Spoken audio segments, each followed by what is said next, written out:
I want to give a quick thumbnail review of a fine book, a biography of James Warren, the publisher, by author Bill Schelly, published in 2019. James Warren, Empire of Monsters, the man behind creepy Vampirilla and famous monsters of filmland. It's a very well researched book, and it's beautifully bound and printed.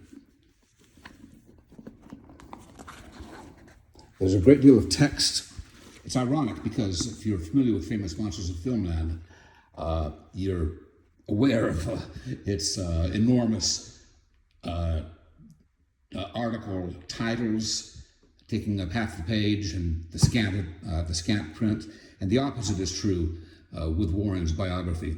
As I said, it's a very fine biography, and there's a great deal of dense text telling everything you might want to know about the man.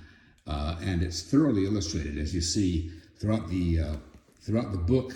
There are a great many black and white illustrations, and there's a section of color illustrations I'm coming up on shortly, I think.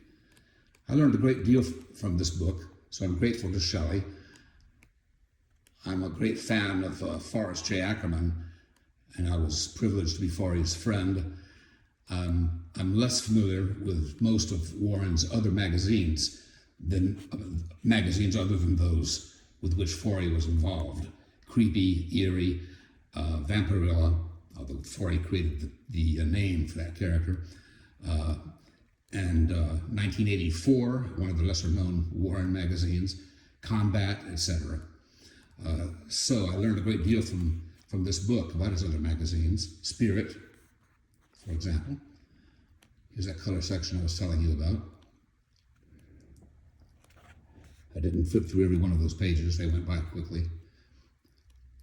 But if you're interested at all in the 1960 monster boom, I heartily recommend this book. There's my dear late limited friend Forey with Don Glute, who needs no introduction to any famous monsters fan.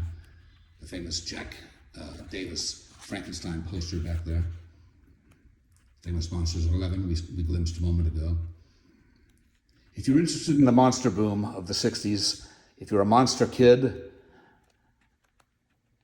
this book is for you. Published in 2019 by Fantagraphics. Okay, take care. Bye-bye.